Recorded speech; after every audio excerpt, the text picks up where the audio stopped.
Why, hello there. It seems like you needed a little bit of a reprogramming. Okay, very good. I'm very glad that you were able to come on time. Unfortunately, there's a little bit of a issue with punctuality as of late. I'm going to be lighting a little bit of a candle. It's the Volcano Sunset candle from Chesapeake Bay Candles. What was that? It's for the ambience. It's just for the smell of it. It releases an aroma that's quite nice. Okay.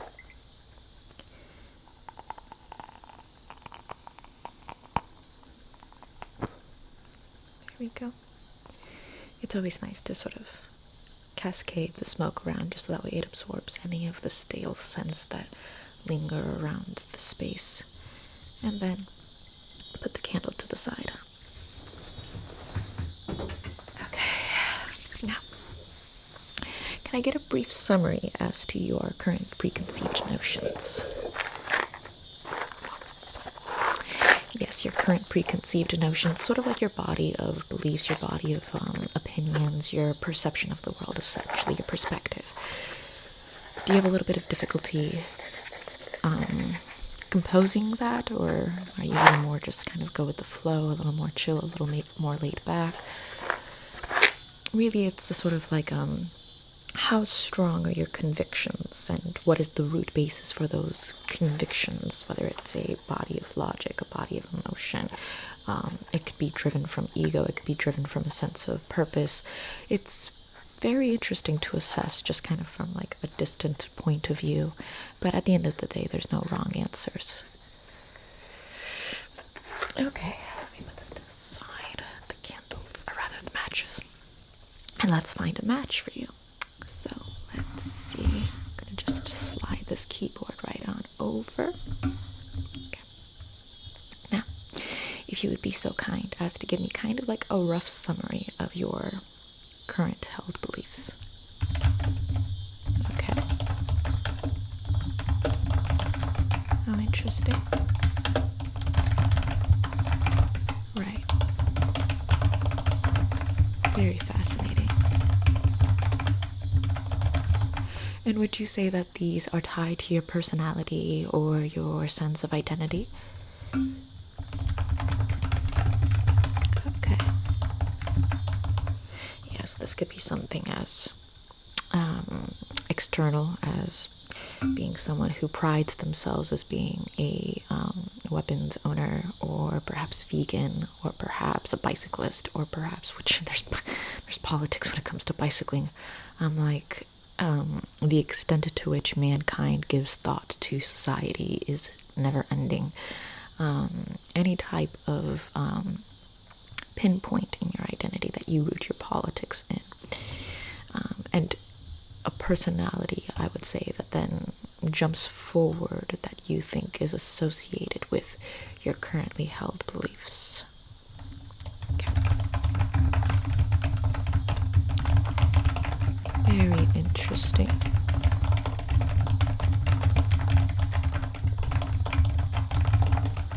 Would you say that your identity is defined by your beliefs, or would you say that your identity defines your beliefs? Kind of like the chicken and the egg, which one came first? Your personality defining your beliefs, or your beliefs defining your identity? Either answer, as long as it's honest. Okay. Very interesting. And is there a specific direction that you would like to go in, a specific mode of thought that you would like to engage with? Typically, there's a number of ways we can maneuver this. If you desire, for example, to be accepted by the group, then we could give you more sort of like intuition-based almost, but more so sort of, I would say, how should I even put this? You basically learn how to adapt to the crowd. You learn to adapt to the group. You adopt logic that is basically rooted in a specific type of rationale, sort of like, what was it called? I believe it was called continental philosophy. A friend of mine told me that, as opposed to analytical philosophy. basically where you kind of use abstract concepts to adapt yourself to others who also think abstractly. On the inverse, you could also use a more analytical, logical building block of logic or mode of logic to kind of give yourself more structure, more discipline, if that's what you choose. However, that seems to be a little bit, I wouldn't say necessarily unpopular, but it seems to be a little more counterculture. Strange times we're living in. Although not really, because it's like a repeat of the 1920s and then a repeat of the 1960s, and it's almost like cyclical, very predictable. Nonetheless, what was your desired or your preferred direction? Okay. Very nice. Well, in that case, I'm going to do a couple of little examinations on you. It's going to help kind of rewire your brain a little bit. I'm going to be doing a couple of little tests. Let me just remove my little spectacles. It's going to be a slight reprogramming of your mind. So, let me show you the objects that we're going to be working with. First, we're going to be working with this tile. We're going to be analyzing numbers, counting them up and down. That way we can kind of link your brain back into the position that we want it to kind of clock into. Then we're also going to be doing a little bit of a visual exercise. These are some of my favorite little knickknacks, mostly because it's from Colombia. So we're also going to be doing a little bit of a visual exercise. We're going to be examining this little piece of folk art. What's it called? That little cup holder, cup placer, cup thing. And we're going to be giving you a sort of like safe space to sort of throw yourself into for the time being as a sort of respite from the exercises. There's also a little bit of a bell, so that way we can Pavlovian condition you, operational conditioning. That'll be gently dinging, ringing for some little thoughts to sort of jump up into your mind, jump up into your ears, jump up into your mind's eye, I suppose. And then you will also be examining a collection of your thoughts through this thermometer, measuring how hot each one is, how closely defined it is by your passions.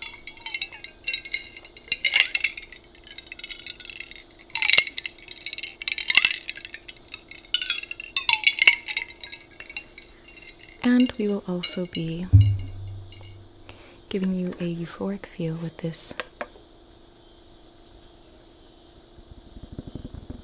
friction ball, energy ball, that will then root you back into your senses.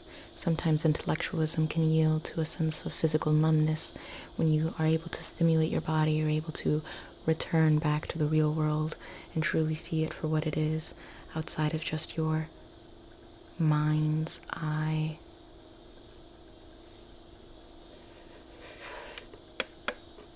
Now, are there any questions before we begin? No? Very good. I'm just going to be clipping away your hair from your face. Okay? I'm going to be using these little ABS bobby pins. So stay very still. I'm just going to get this little clip there. And now I'm just going to put a little clip right there. Very good. Now, to begin, I want us to start with the clock.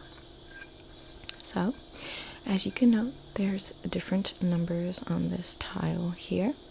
I want you to count down with me these different numbers. Okay? Excellent. So, can you name me this number? Can you name me this number? Okay, very good. I was testing your ability to recall numbers. So now let's count down. What number is this? This one right here. What number is this one? Very good. What number is this one? Very good. And this one? Very good. And this one? Very good. This one? Very good. Very good.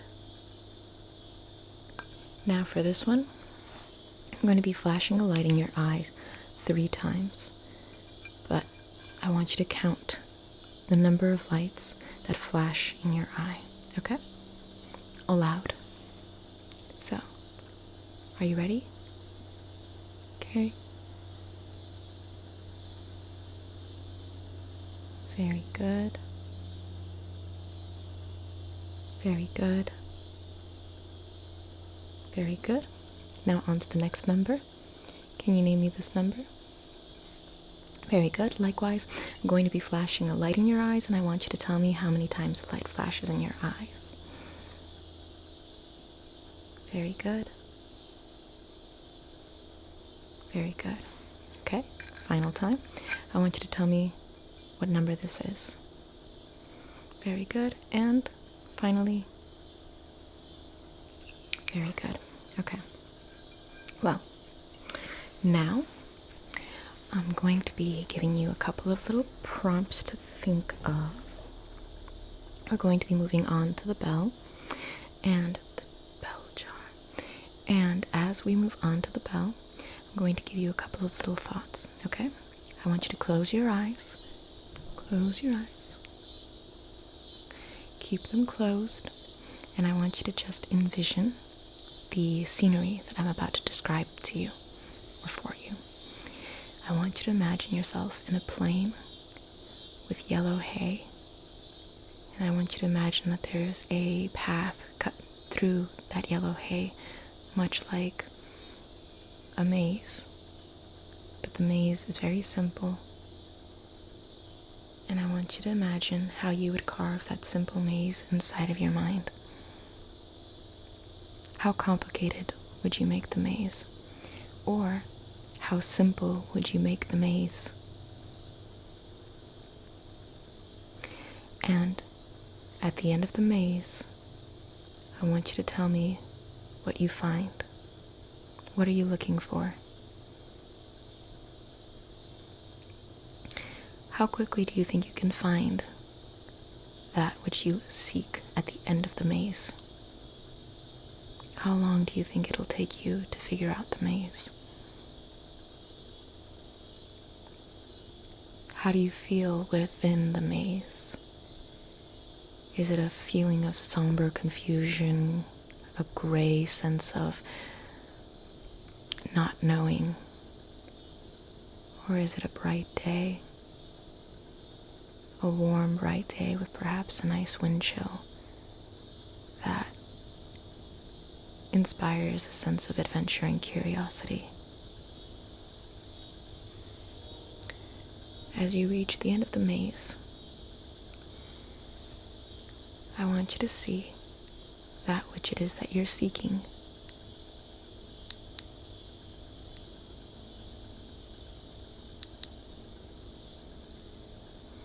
Don't tell me, but I want you to reflect on what that was for just a moment. What was the first thing that popped into your mind? If you had difficulty finding anything at all that you seek, perhaps you don't know yourself well enough to truly know what it is that you want in life. And that's okay. Life is very confusing and disorganized sometimes.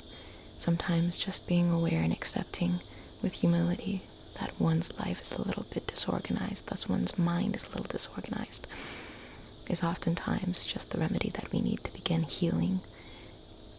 Nonetheless, on to the next situation. For the next situation, I want you to picture yourself inside of a room. It's a room of your own making, it's a room of your own design. It's a room with only 4 walls It's a room that's perchance about 10 feet by 10 feet wide. It's a very standard room, and I want you to tell me how many windows you see in this room. How many posters, wall art, if any, do you imagine inside of this room? Craft it to your own design. Personalize it to your own liking. Now, can you tell me, are there any accessories in this room? A closet, perhaps a swing that is hanging from the ceiling, perhaps some ground molding, any extra accessories that are built into the room. How much stuff is inside of the room? What kind of stuff is it? Is it bedroom furniture? Is it a crash pad? Is it a type of office?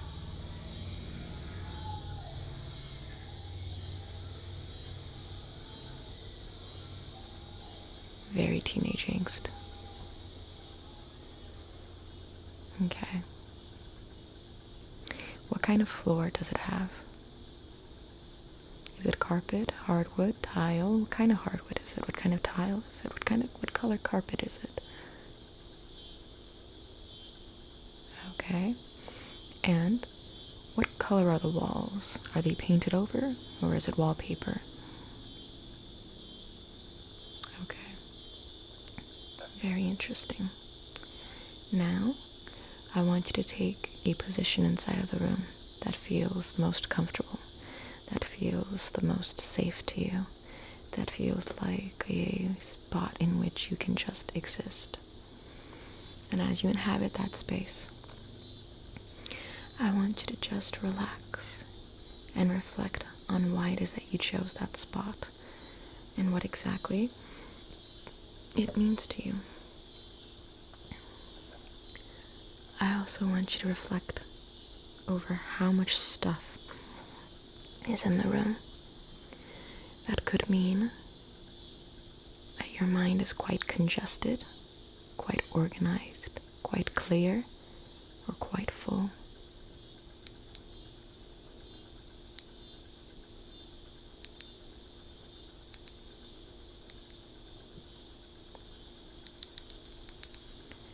Life can be quite light, but it can also be quite heavy. It really is a myriad of experiences that you can collect in life. Now, for the last little thought experiment, I want you to keep your eyes closed, keep them nice and closed for me, and I want you to just, in your mind, think about an element. This could be something like earth, wind, fire, and air. Earth, wind, fire, air, and water. Rather, earth, wind, fire, water, or metal. I think metal was part of alchemy. It's an alchemical element.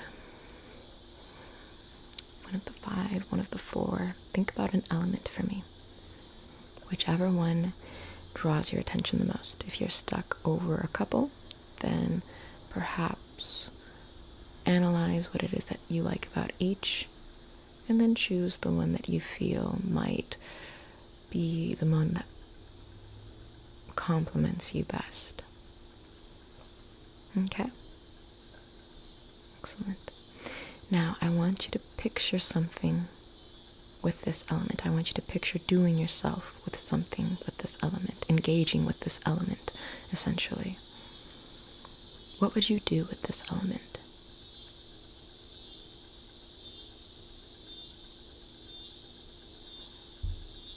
How does this element make you feel?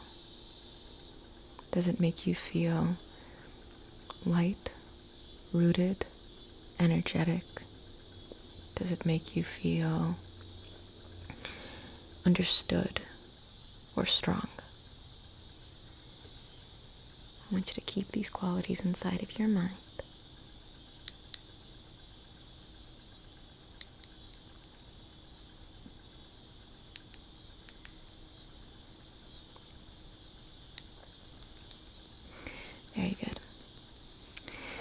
oftentimes, although there are a number of elements that can complement us in different ways, sometimes there's always one element that might jump out at us more than others. The nice little trick of it, the nice little habit or practice, is how do we put all of these elements into, like Avatar, both Aang, not the alien one, how do you get all of these elements to line up, to sync up into one perfect, harmonious energy that can kind of pour out of you in a very balanced way. Nonetheless, let's do a little safe space return.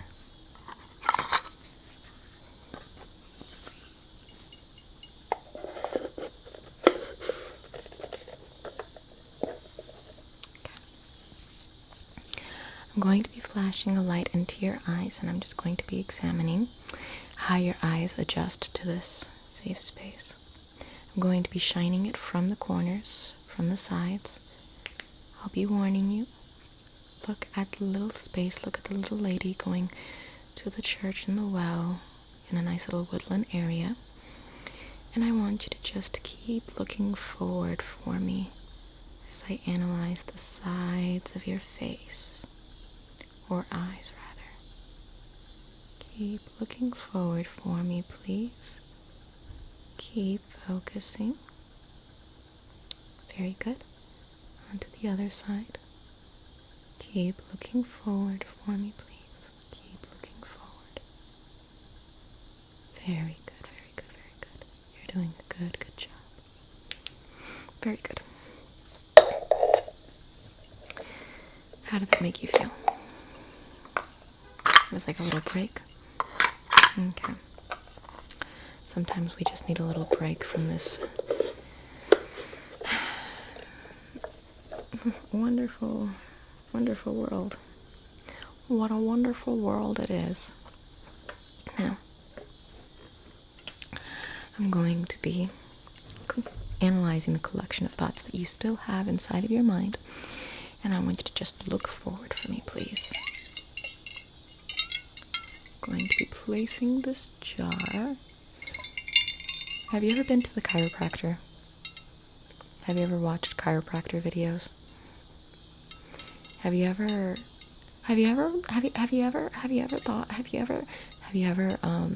noticed the little device that they use to measure the heat in each vertebrae? Well, this tool is going to function in a similar fashion. I'm going to be measuring the passion within each thought that occurs inside of your mind according to this thermometer.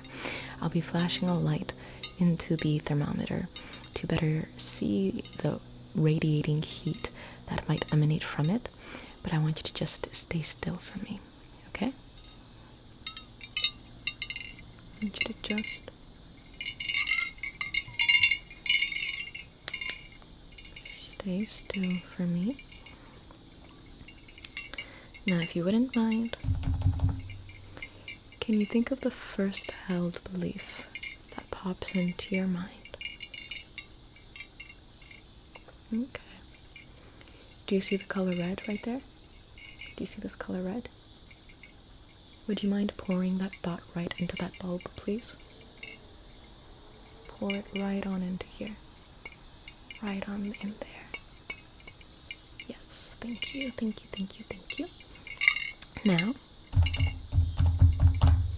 onto the second held belief. Would you mind just putting that right into this little bulb right here for me, please? That little bulb right there for me. Thank you. Now, do you see this little black bulb right there? Would you mind putting in the more numbed thoughts into this one, please? Right there, right here. Yes, excellent. Thank you very much. Now, would you mind putting some of your more hopeful thoughts right here into this green bulb right there? This green one right there. Very good. And finally, would you mind putting the last of your little, most cooled, chilled thoughts into the blue bulb for me, please? Right there. This little blue bulb right there. Okay? Very good. Now let's observe how they float. Give it a moment. It seems that the chilled, hopeful, and secondly, it seems that they're all going downwards. Perhaps a restart, a refresh, and convictions. Nothing is really rising to the surface of heat. All of your passions are falling downwards. A very natural process, I assure you. Sometimes when you begin to have doubts, possess critical thinking skills to challenge preconceived notions, especially ones that you grew up with, it's very interesting to assess what held convictions you possess, and to, regardless of the interpretations of others, embrace that which makes sense to you. Better to make sense than to live a lie. Nonetheless, oftentimes we don't even know what lie to believe in, what truth to believe in, when all of our thoughts are still in development. But that's an okay place to be at. So, I'm going to set this to the side.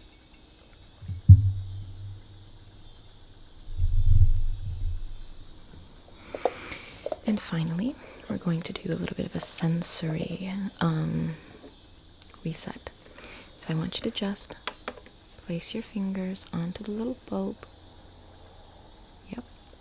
Place your fingers onto the little bulb. And I want you to just feel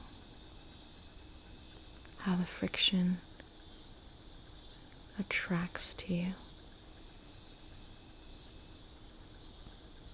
Feel truly, physically, in the real material world.